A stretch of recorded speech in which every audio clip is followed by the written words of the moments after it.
If you've ever dipped a warm chocolate chip cookie into a glass of cold milk, you know there's something magical about it.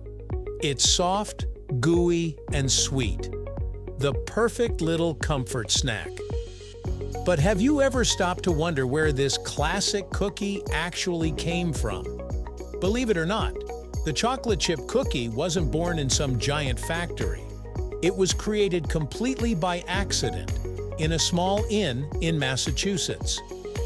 Today, we're taking a bite out of history on how the chocolate chip cookie was invented, and to uncover the story of how one woman's clever improvisation turned into one of the world's most famous cookies. Let's get into it, right here, on History of Simple Things.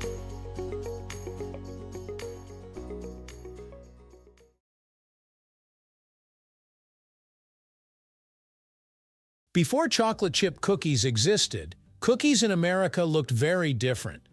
In the early 1900s, you'd mostly find simple sugar cookies, butter cookies, or oatmeal cookies. Chocolate itself was enjoyed mostly as a drink or in candy bars. Nobody had ever thought to combine chunks of chocolate into cookie dough. At the time, baking wasn't as quick and convenient as it is today. There were no ready-made chocolate chips, no instant mixes, and no stand mixers buzzing on countertops. Most recipes were passed down by word of mouth or handwritten in family cookbooks.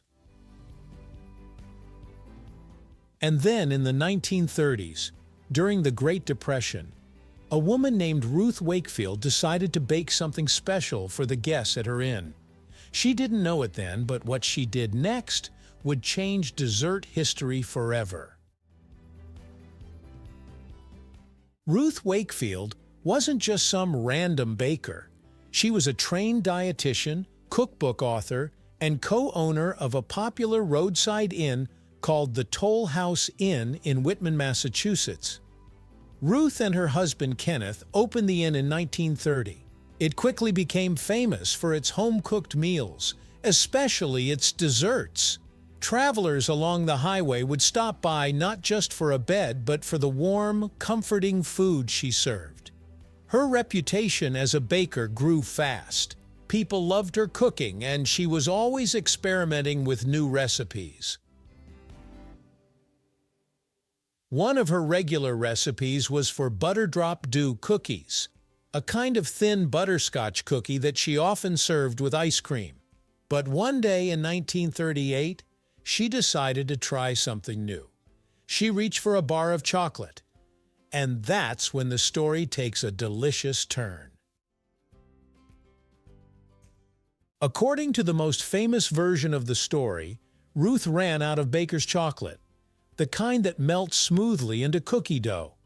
So she grabbed a semi-sweet Nestlé chocolate bar, chopped it up into little pieces, and mixed it into her dough. She expected the chocolate to melt and blend into the cookies, creating an all-chocolate cookie. But instead, the chocolate stayed in small, soft chunks. The cookie baked up golden and buttery with sweet bits of chocolate scattered throughout. When Ruth served these cookies to her guests, they were an instant hit. People loved the texture.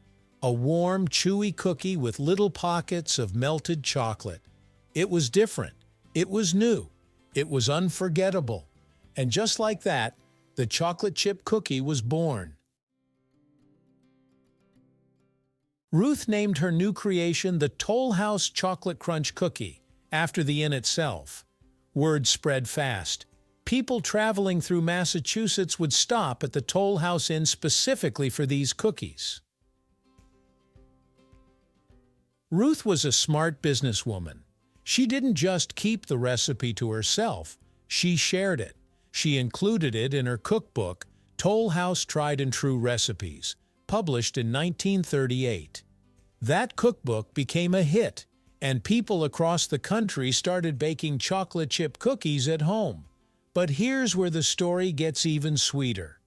Ruth's little cookie didn't just make people happy, it also helped Nestlé. At the time, Nestlé was selling semi-sweet chocolate bars.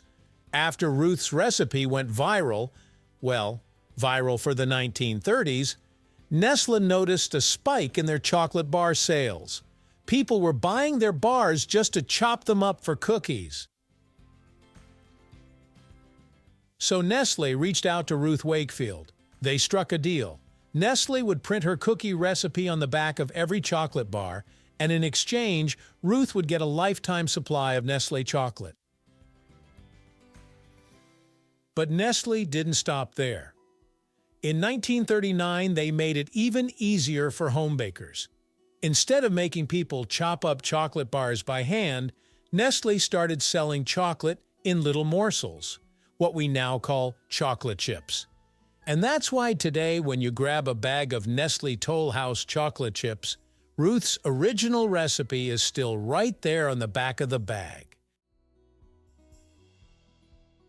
By the 1950s and 60s, the chocolate chip cookie wasn't just popular, it was everywhere.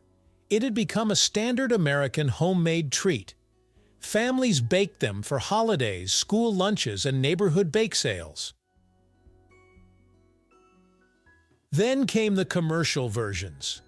Companies like Nabisco started mass-producing chocolate chip cookies, making it easy to grab a bag at the store.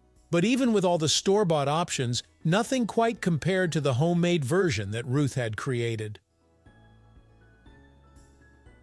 In 1963, Pillsbury introduced ready-to-bake cookie dough, and in the 1970s, Famous Amos helped turn chocolate chip cookies into a booming snack food industry. And if that wasn't proof enough of its status, in 1987, Massachusetts even made the chocolate chip cookie the official state cookie. So the next time you take a bite of a chocolate chip cookie, remember, it all started in a cozy little inn in Massachusetts, with one woman experimenting in her kitchen. Ruth Wakefield didn't set out to change dessert history, but she did. Her story shows that sometimes happy accidents can lead to something extraordinary. A simple recipe became a global comfort food, bringing joy to millions of people for generations. Thank you for watching.